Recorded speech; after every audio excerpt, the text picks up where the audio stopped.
Greetings, fellow Gothamites. Tiki here. And Bluedragonfive. Over 10 years ago, as the Dark Knight changed things forever, we lost the actor who made it happen. Heath Ledger delivered the ultimate performance that left us eternally wanting more.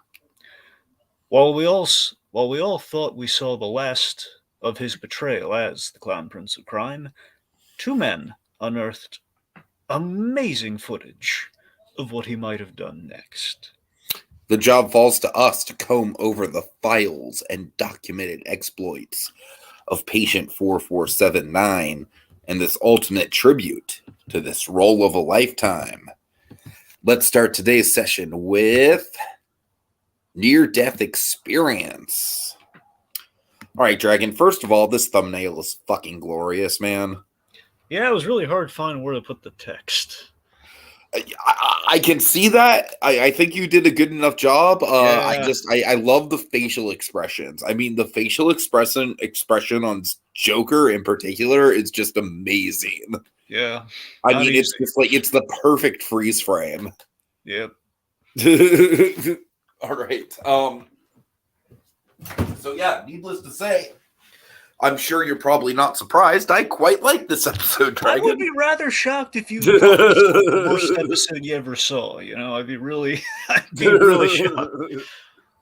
Yeah, I'm a little bit reserved about calling it the best episode ever, like in this series. It's pretty darn good, though, right? It's damn good. I mean, I would say it's solidly in the top 5 at the very least. The only reason why I would hesitate is that, like, as cool and stylistic as it is, at the end of the day, there's not really a ton of plot. It's basically just like the transitional, like, okay, here's the big origin.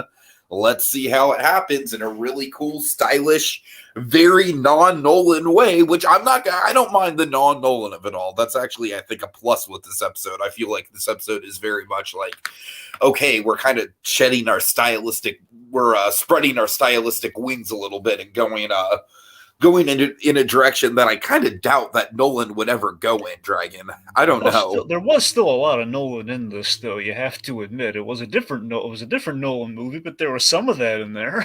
I mean, I guess there's a little Inception now that I think about it. They literally used the music from Inception in this, Tiki. That's true.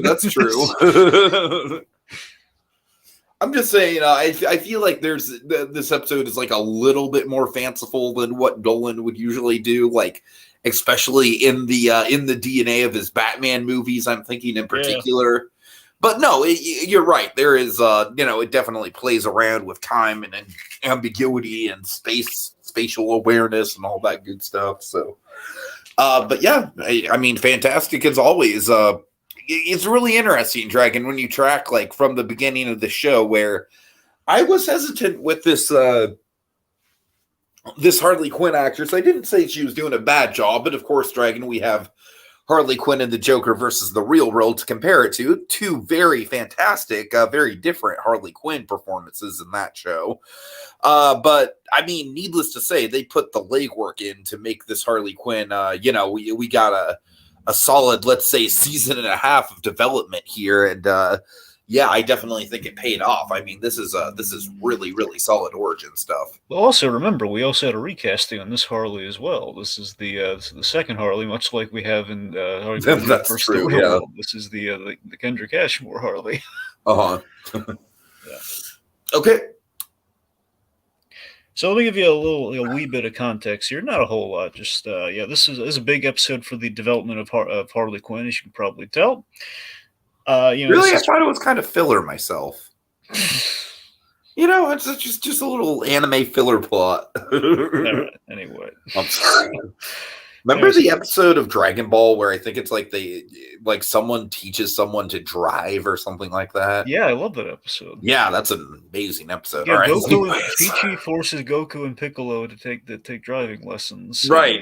Oh my god. Take a driver's test, and it's hysterical. Now that is like what I think of when I think of good filler. Anyways, this is most certainly not filler. Go ahead. Yes, it's actually big character development for the Harley Quinn story we've been building up for a season and a half at this point. So anyway, So yes, Kendra Cashmore again, our new actress who plays Harleen Quinn, or in this case Harleen Kopsky. You know, she's really displaying her acting chops as the new Harleen. And also retroactively, the funny thing, the kind of the meta thing about this episode is retroactively we found a way to put her in all the old episodes she wasn't in. That's true. Yeah. And yeah, basically, long story short, this episode, kind of in essence, is it's a tribute to season one, the greatest hits of season one. There's a lot of references, pretty much like not every single episode from season one, but almost every single episode from season one. There's like very few holes, which they can only do so much without derailing things. You know, it's like, hey, let's do a Lyle reference. Like, we don't really need room for that right here. You know. Yeah, we all love Lyle, and Lyle's got room to shine. But yeah, he can take a break this one episode. Exactly, like that, and like I don't know if we have really any room for artistic merit, here where he's like doing the paintings, and he's, we don't. It could be hard to work into. They worked in everything that would have made linear sense, going from kind of episode to episode in kind of a therapy session, which they did. Anyway, so yeah, that's yeah, I think you're pretty caught up. Just this is a big episode for her, and just kind of her becoming of Harley Quinn. There's a lot of build up around it, and yeah. Cool. All right, let's get started. So we have a Jonathan Crane cameo. Yeah, so if you remember, episode one ended with the Scarecrow gassing her and saying, "I want my office back." So this is picking up directly where that left off. I gotta tell you, man, this actor, just like the more we see of him, the more he just is turning into just straight up Cillian Murphy's doppelganger. That's a Tiki from the very beginning. He was, again, they did the masterful thing when they cast him the first season. Aside from the facial hair that he had, just for the arrogance of youth, it wasn't for a good reason to play or anything. It was literally just the arrogance of youth. He didn't shave, because had he done it, he would have been flawless in terms of looking exactly like Cillian Murphy, which he did this season, and it is indeed flawless. So he just captures that guy to a T, which makes it all the creepier. Again, it's so fascinating that we have a show that has like a flawless recreation of Heath Ledger Joker and the Cillian Murphy Scarecrow.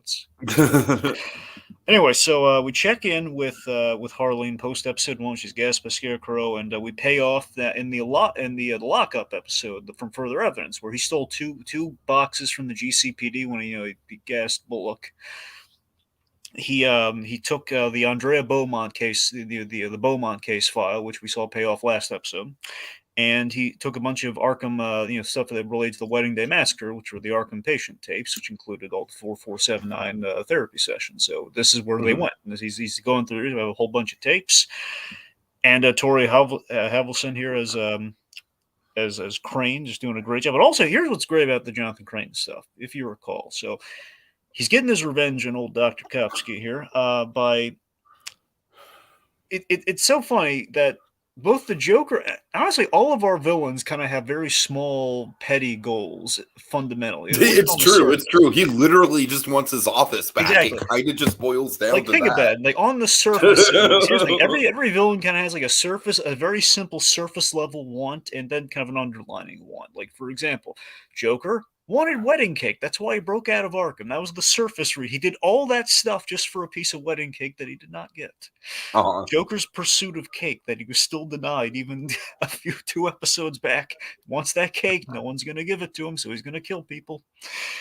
And on the flip side, of course, the underlying Harley Quinn kind of goals that are in mind there. Anyway, so with the Scarecrow, again, wants his office back, but this episode also, there's a spurned affection thing with Harley Quinn, because he wanted Harleen Quinzel to go on a date with him, and she rejected him because she was going out with Guy Kopsky.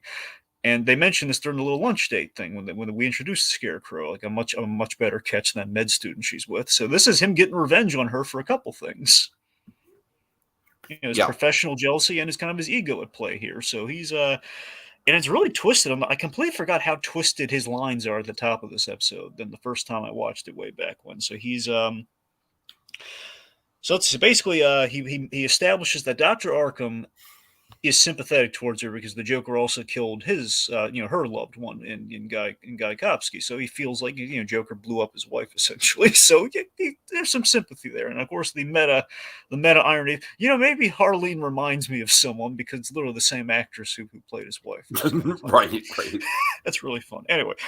So the compromise here is that Crane he won't kill her, but he's going to make her wish she was dead, or at least possibly choose death with the Valley of Fear, which is a new strain of fear toxin, which basically puts basically does a perchance the dream on her. That's long story short. That's what the thing does to her. Long and short of it, which I think is an interesting kind of evolution of the fear toxin. Yeah, it is. Yeah, for sure. Because it's not necessarily fear. It's more so kind of like a Underlining. very, very extreme example of self-reflection.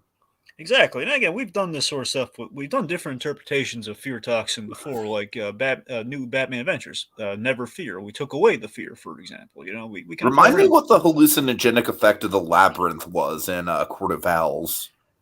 Well, in the Was Scott that just Snyder, like a property of the actual labyrinth itself? I mean, in the original story, it was just when Batman sampled, like he drank from the water fountain, it was drugged with something, Mm. and it was. I think most of it was just kind of psychological, kind of warfare, but there was something in the water. Okay. And then now recently in the video game Gotham Knights, when they took a stab at the core battles, they implied that there was kind of like, I don't know if they said fear gas outright, but there was something in the air being pumped through the labyrinth. So they kind of mixed a little bit of that. But you're right though. So there's a little bit of that. Anyway, let's see. So we had the Valley of Fear here, which again is kind of like a self-reflective, like internal fear that's coming out through self-reflection. Also, I love that when he puts the tape Which in. honestly, like self-reflective fear is way more in line with what a bad trip is actually like. Yeah, and it fits the whole, the fact that these are both, psychologists. These are both Uh-huh. like doctors who study, and he's kind of one doctor punishing another with self-reflection. It's the worst thing you can do to a therapist. So yeah. Also, I love the Wizard of Oz clip. Which I forget if Wizard of Oz falls like the original movie falls under public domain or not at this point. I I'm not don't sure. think it does. Well, I think they just kind of I guess they factors a few seconds of it. They got away with it. I But also think they factor in the fact that it's very distorted as well. I that think helps, that's a I'm good sure. copyright workaround for YouTube. Yeah, I think that's how that works. That's probably Uh-huh. yeah. But yeah, I love the fact that it doesn't really get explained. I Which think the that's fact that effective too, she's because it kind of works both ways, because it's like a copyright blocker and it makes it a little more creepy. oh, for sure, it's very creepy. But with the creep factor too, I love that one. I like that Crane is getting some enjoyment out of it with the irony of, oh, it's the Scarecrow scene from Wizard of Oz, and Oh, of essentially, course, he's loving it. Yeah. and you have like the journey of Wizard of Oz, the dreamlike quality of Wizard of Oz, the whole you were there and you were there and all that stuff, Uh-huh. and Uh-huh. also like the poppy, the poppy field from I Wizard of Oz. remember that fucking blew my mind as a kid, Dragon. The poppy field, No. The whole you were there and you were there. yeah. Anyway, but I like this the simple fact of like, hey, there's a scarecrow in that too, and I am the scarecrow. Isn't that cool? And there Right. is a question of why the heck are we seeing that? Did they? The idea is kind of twofold. Either Arkham is so low tech that they basically taped over their therapy tapes with like old tapes of other things like Wizard of Oz, or I actually kind of read that the scarecrow thing might have been part of the hallucination I itself. that was the other thing I was that. So I think That's ultimately how I read it. that's how I read it too. It does make you wonder like. Was he seeing that, or was that just like her for like thinking Scarecrow and she was thinking Wizard of Oz? Yeah. Which I think is, I agree with you, Tiki. I think that is the case. Okay, so basically he warns her, and this is kind of the setup for some Harley Quinn stuff here. He says, if you crawl out of it, basically if you crawl out of what you're seeing, you'll never be the same person again.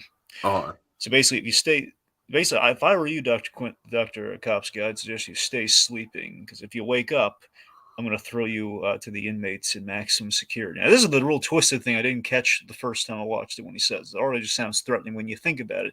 This guy had the hots first, saying, if I can't have you, I'm going to throw you to the ravenous inmates because they all have needs like Oh the God, rest of yeah, us. and Because when I he mean it's says like that, kind of like a double whopper, with the Joker's fixation on her as well. I mean, think about it. That's him. That's him getting his other revenge, like him saying they all have needs, like the rest of us. That's him getting his romantic revenge, like you rejected me and you took both the med student and the Joker, and like you're gonna choose them over me. There's your punishment. Oh God, it's like fucking Kristen Kringle all over again. I know it's creepy. No, there's a name I haven't thought of in a long time. So as you said before, there's certainly parallels to perchance the dream with how this is going to work, but also the whole sequence and the way we do it. There's a lot of Scarecrow from the Arkham games, which clearly do have an influence on the show. Hmm. Okay, and again, the fear toxin allows us to get ambitious in the style and how we do things, which is going to be a lot of fun. So the idea is she's basically watching her tapes of her interviews with 4479 and the evidence and all that sort of stuff. So that's why she's like going through these in kind of a linear fashion. She's literally watching all the therapy. She's basically watching season 1. Right, right. Yeah. While she's hallucinating in like a deep sleep. So there's kind of like a twilight sleep sort of thing going on there. But so we begin. So we begin and we see the really things get scary right off the bat here. She's the patient. I She's honestly think this is one of the most twisted scenarios of the whole episode, honestly. and again, it feels so much like the Arkham games because in the Arkham game you have that. You remember the first. You remember Ryan? Did you ever play the first one? You just watched the video. I have watched a Let's Play of the first Arkham game, and it's been a while, but I think I know what you're vaguely alluding to. Like the big standout moment in the cinematics, at least from the first Arkham game, was Batman. The game suddenly seemingly crashes, and then you're in a fear toxin induced nightmare in which Batman is being taken in instead of the Joker, and Joker's in the Batman role. Uh-huh. All right. So yeah, she is I mean, it's scary to see her in the jumpsuit, man. Yeah, and also it's a head trip. Yeah, it's the very same jumpsuit. It says 4479, so they can use. So she's in the literal jumpsuit. Right. And I love the performance where it's like she just feels so helpless. She's like, I'm not a patient. I'm a prisoner. Just like the helplessness of the situation. And also I love how the Joker he's very much gonna be used for like a more comedic effect in other sequences in this episode, but like for this sequence, he is very much like framed as a horror movie villain. Yeah, I mean, well, first off, just want to highlight the painstaking lengths to which they went to recreate the old episodes. Like they had to go back to the basement location and kind of like recreate all these previous sets from all those episodes, which they were on location for some. They had to go to like a bank building for the office. So I don't know if they had to, you have to go there again, plus the church later on. So they went to all these places again. But the creepiest moment in the episode for me is when we break the found footage thing inside the original episodes, where we see the tape playing of like her literally mirroring like him when he walks in for the first time and he sits down, and then we just cut to the inside, and then we see behind the camera. Then we see Joker from behind the camera, and that's really creepy. Please address the camera. Mm-hmm. So that's the thing. So the dialogue Tiki is really fascinating because they're using as much dialogue from those episodes as they can to kind of throw nods at it. And with the Joker here, he's in her position, using all of her lines to him, and then guiding her through a thought process as to what she should say. They're all Joker lines. Oh dear! It seems like the patient is exhibiting signs of antisocial behavior. Yep. I love how he's like feigning concern. Exactly. These are the words that she used in that first episode way back when during the pilot. She said this is her diagnosis of him, and now he's throwing it back in her face. Manic state of depression, delusions of grandeur, and antisocial personality disorder. And he's saying with such glee, Mm-hmm.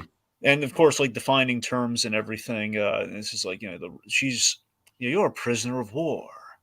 But and you got caught behind enemy lines. But it's my duty to help you escape.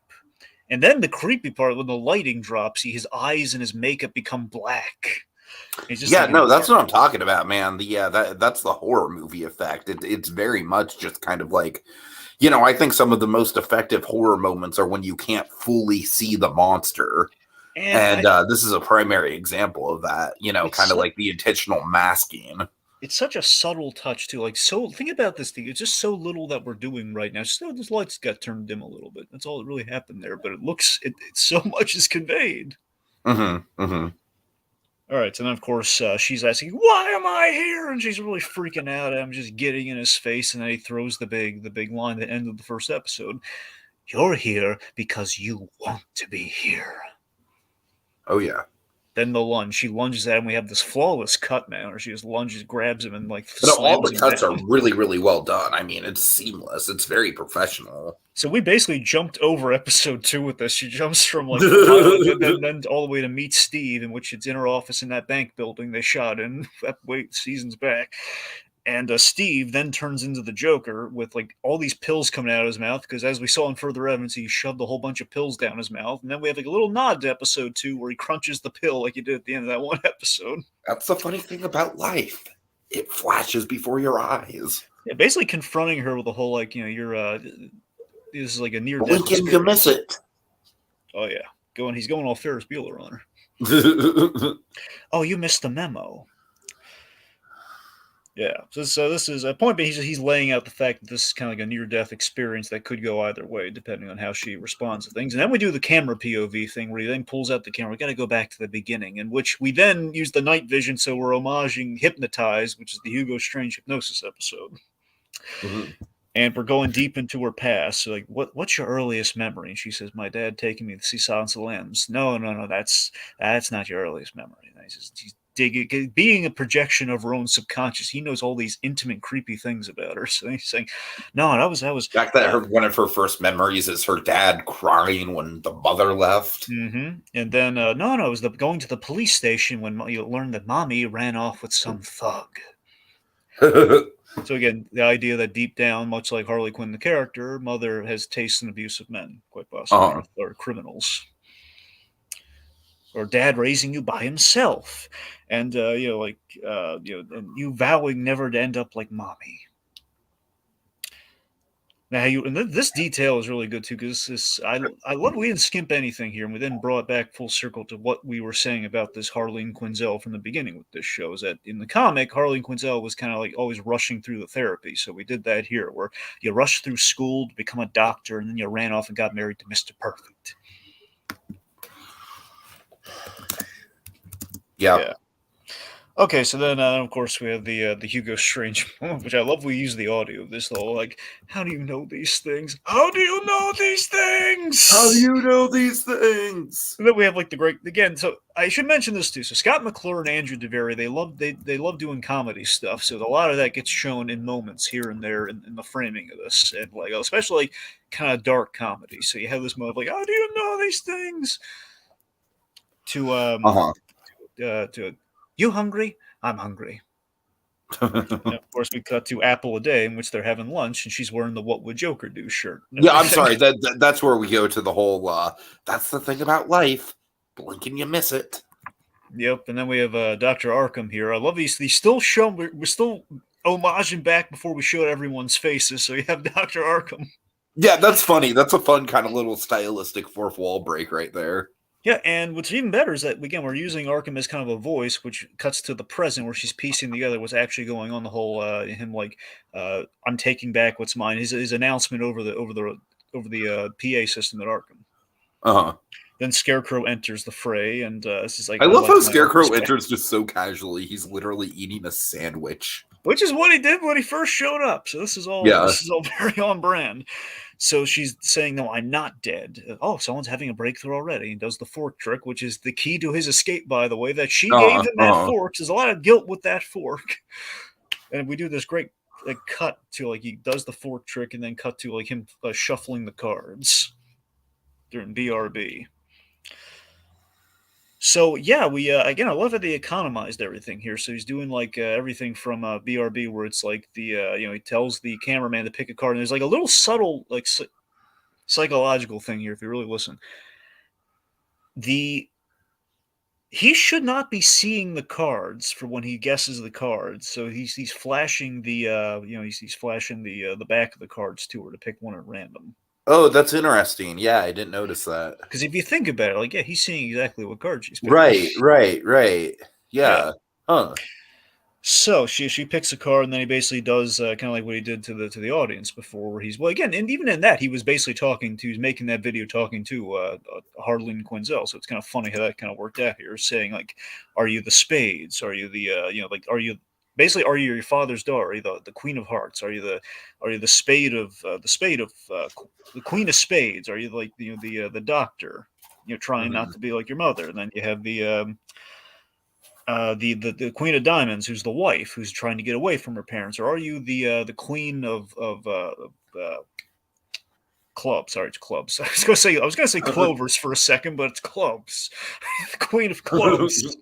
as in the victim, as in being beaten, and are you the victim? Which again, these are four things that again do relate to her arc. I thought that was a really good kind of like Nostradamus thing that we're kind of doing there with the fortune telling of the playing cards. Uh-huh.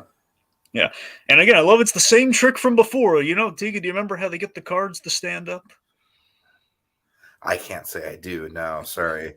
They bend the bottom of the cards so they stand up. It's a very subtle trick. It's like the bottom of them are bent so they can stand up. Uh-huh. Anyway, so let's see. So then that brings us to sorry, I was trying to. Oh yeah, we go full Inception here. This segment is what I like to call the crossover between. This is so random. Oh God, the crossover between Spooning with Spoonie and the Joker blogs that I never knew I needed. Dragon. Yeah. So by the way, this is total Spooning with Spoonie right here, based on our thumbnail. For sure. I know. I did have that thought as well, Tiki. Did you? I did, but I mean, look, when I first watched it, it didn't occur to me. But when I looked at when I was going through the images, like, yeah, it's a lot like Spooning for Spoonie. Especially because the guy, like, cops, cop yeah, God, no, literally looks a little like Spoonie. Yeah, well, yeah, oh yeah, God, you're right. Right? Doesn't he? Little. He's got a little bit of a young Spoonie look to him. Yeah, he's kind of. And then, oh God, the Joker, he could kind of be Doug Walker. Well, all right. I'm kind of more basing that off of the whole the Doug Walker being the one thug in the Batman. Yeah. Anyways. Very though. If you have issues with Doug Walker, at the very least, the stupid ads. Also, I should mention too the transition to the two kind of our Inception moment there. I love it's literally the Ace of Spades. She gets shot right there, so like the gunshot, which is a foreshadow for what's going to happen later. Kind of wakes her up, and he puts her into the next set piece. So essentially, now there was a really in the further evidence episode, she woke up from a dream in which guys whispering to her in bed. So this is in fact the same dream, which she mentions. I've had this dream before, and the Joker's telling her. How eerie a shot was it when we cut there? We see very full Heath Ledger looking Joker with the coat and everything, just standing behind her. It was very effective for sure. Yeah, so basically, this is where things are starting to really come to the focus. Now she's very much aware that she's becoming aware of the fact that she's in like kind of not the reality, but she has to choose between them here. Where he's saying, you can stay here with him, and where it can all end. But it won't be real. So she goes to the bed, and she also sees... This is very Sandman. Oh, for sure, yeah, it's very Sandman. That was actually the other crossover I was thinking of, but couldn't think of. Spooning with Spoonie mixed with Sandman Dragon. Yeah, obviously we're playing the Inception music, so there's a little bit of like the dream. Yeah, this is definitely the biggest Inception scene for sure. Plus, the way it's shot is very Inception too, because you just and it's dealing with a dead loved one. Yeah, and literally the whole there was a question in Inception of do you pick the dream reality over the real one? So that whole thing. So so we have this heady threesome shot because guy says he misses her, and basically him missing her is kind of essentially the call to suicide by not waking up. I love how Kopsky is looking at her with puppy dog eyes with the gun in this picture. Exactly. Come on, babe. Do it for me. Shoot the guy who ruined our lives and stay with me forever. Do it. He shot me. Come on. Oh my God. Just shoot him a little. Just a little. And the Joker's just egging her on, come on, you want to. And of course, he still has the camera, which is even better. Right? Oh God. It's just so great. Well, again, I cannot emphasize how good this thumbnail is. It's just what's really great too is the fact that Joker's greatest weapon in this show is less him reaching for the gun, more him reaching for the camera. Totally. It's his weapon of choice in the show. Yeah. No, you're right. It does symbolize that very well. But there's this threesome shot here, and the way they kind of play, the music choice that they play, because it's a little comedic if you listen to it once we do this threesome shot there. That's pure McLaren DeVary from the stuff they did pre-Joker blogs. They did this sort of stuff all the time. You had some black comedy. You had kind of a very much tongue-in-cheek sort of vibes. This is very much their style here. So we have okay, so on the left you have guy with the gun, Harley in the middle, Joker with the camera to the right there, and you have a tough choice coming up. You're afraid to move on. That's your fear. And of course she's asking, well, who am I now? So then we have these quick cuts to the rest of season 1 post breakout, which, and of course, who are you? This is like we got to find Harleen Quinzel, so we cut to the whole find patient 4479 video with almost like with a green screen behind it. Mm-hmm. And then we have the you got to take life by the wheel and wake up to the whole like Arkham back in Arkham's car during the escape, car trouble.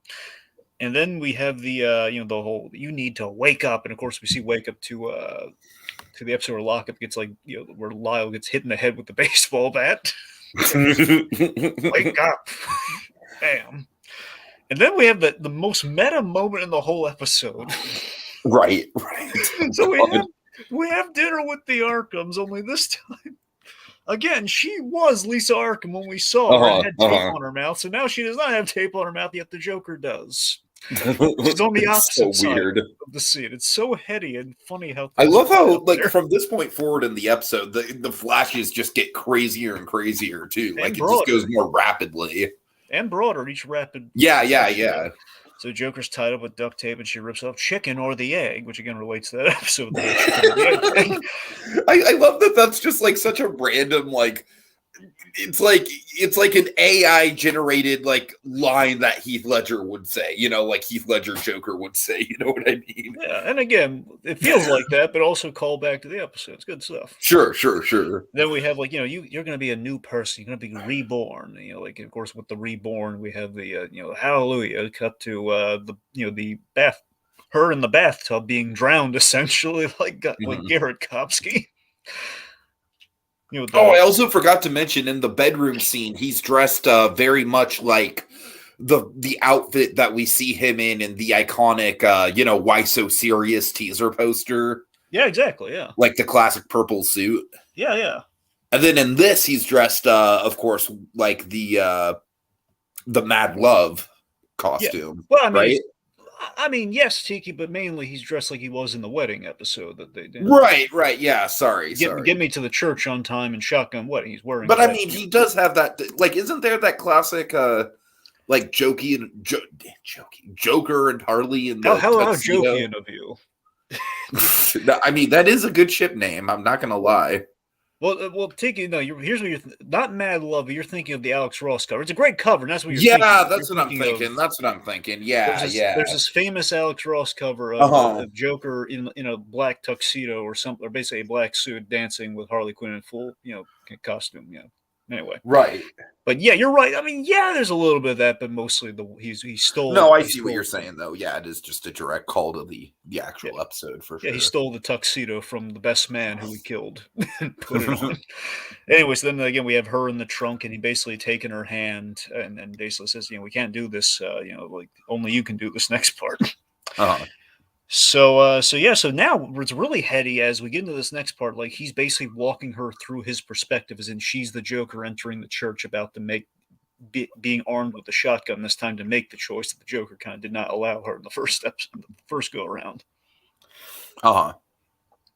Yeah. So, and I think ultimately, like he takes her hand there, and what we're doing here is with her being in the Joker's perspective. I think the answer to all of this, the whole "who are you" and everything, is basically she is the Joker's protege, and his other half being that she is like go through all this. The truth of the matter is basically what he's saying on their way down here is like that guy down there. He's not even your fiance. He died. He's the embodiment. That's actually one of my favorite Joker lines. Just that delivery, just like he died. I know. He's just very. Like, I killed him, but he died. Literally shot him with this very shotgun. You know what it kind of reminds me of? That delivery. Kill him. A little. It kind of reminds me of like a leper. Like a leper. Like a leper. It's a Joker. Honestly, it's like the Ledger Joker with the occasional factoid. Right. In case you didn't know, he died. So he mentions like that's not even your fiance. He died. He's just the embodiment of everything standing in your way. And you can shoot little old me if you'd like, but you'll die and stay here with him, or basically, so that's the thing. So those are the So options. essentially, she has to shoot Koski to Mhm. stay alive, or shoot Kopsky, the. not Koski's our viewer, Tiki. Kopsky's the guy. I, I'm sorry, you're absolutely right. Yeah. I'm getting Kopsky and Koski mixed up. I'm sorry. Again, Oh Kopsky. Think Kop, Tiki. Kopsky. that's funny. That's funny that the two of them are just one letter off. Every time I see that comment, I'm always like, why can't it be Kopsky? Right, right. Awesome. I would get so much personal enjoyment if it was Kopsky. Anyways. Anyway. But yes, so basically, if she shoots him, then she will live. If she shoots the Joker, she dies. Not a great position to be in mentally. Yeah, and again, she's going to have to basically relive the trauma by her own hand. So right, right. You can't force me to choose. You can't make me do that. It's like and then they basically spells that I represent everything you know in your heart to be true, which is tragic, and the tragic reality that, again, I think deep down the answer being that reality is you're him and you like him, and it's the whole thing of like you gave him that fork for a reason. Deep down you want him to crash that wedding, maybe not directly, but you didn't want to get married. Looking at this episode, it's like, the whole you rush to get married because all the stuff that happened with your mother, and Joker was kind of the scapegoat for how to disrupt that wedding in the most egregious of ways. But again, she didn't intend to murder the guy. But the Joker is like the most aggressive, like, you ain't marrying my daughter. So basically end him and leave Fantasyland. So Harold Quinzel, her father, who we did talk up a little in this episode, Harold Quinzel comes back and he says, like, look, I don't want anyone to get hurt. I don't just want my daughter to be safe. Says, well, you shouldn't have given her away then. Then bam, and then we're in like the POV thing where we see Joker with the shotgun, cold cock, and the father, and then we have Harleen now with the shotgun and wearing the very I think there's reused the prop here. She like the costume. She's wearing the stained wedding dress from the first season. Right. So they got to pick between. We have the big money shot. You have to pick between Joker and Guy, and she's got the shotgun. Which one's the clone?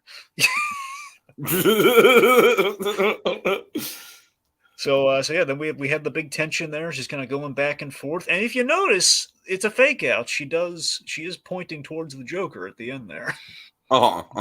So bam, and then we have static on the TV, and then we are awakened to the classic awakening. There's no place like home. There's no place like home. And Dorothy going like, and you were there, and you were there, and all that stuff. Dr. Crane, meanwhile, he's not hosting a radio show. It's a different Dr. Crane. No, not Jonathan Crane here. He's packing up her desk, and then we have this gag where he takes the Harley Quinn mask that she had like hanging on her wall. Mine's better. Anyway, that line almost kind of reminds me of mine are bigger. Yeah, it's a little bit like mine. A little bit, right? Anyway, it's just the whole like it's the very petty like my mask is better. He's really jealous about that. I just love how ticked off he really is about that office. I was Dr. Arkham's favorite. I got an office and everything, and a cool mask I could terrify mobsters with. Now bupkis. Now I'm eating lunch with the clown. Anyway, so then she wakes up, she's staring daggers at him, and oh boy, I wonder what's going to happen next. It's a good cliffhanger for sure. Yeah. And also because of the nature of this season, I'm not even sure if the next episode is even going to follow up on it. Yeah, no idea. Who knows? Nobody. Well, I know, but I'm not going to tell you. I know. All right, so yeah, I don't really have much to add that we haven't said already. I just think, like, stylistically, I certainly think it's probably the best episode that they've done. I don't know, some of the stuff that they've done with found footage earlier on is, like, really, really whets my appetite with, you know me, I'm a big found footage guy, so for me, it's hard to say that it's the absolute best, but it's up there for sure. It's definitely top 5.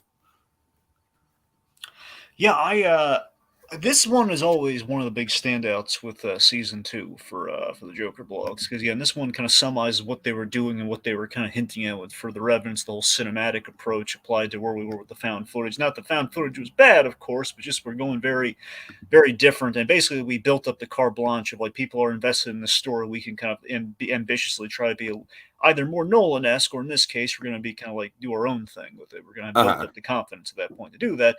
And yeah, this is I mean, I guess to summarize it here, you look at this episode, you do see like how are we going to do a Mad Love story in a way that hasn't been done in Mad Love already? Like, how are we going to do the Harley Quinn transition? We put her through a lot of emotional trauma by proxy of the Joker. We kind of let it gestate. We gave it time. And now we're kind of giving her like a mental, self-reflective kind of journey to really cement to her that, yeah, you are paired with the Joker, whether you like it or not. And these choices are things that you've made and realities you have to accept. And basically, she's been living in a fantasy of like keeping Kopsky. Now you got me doing it. Keeping Kopsky alive.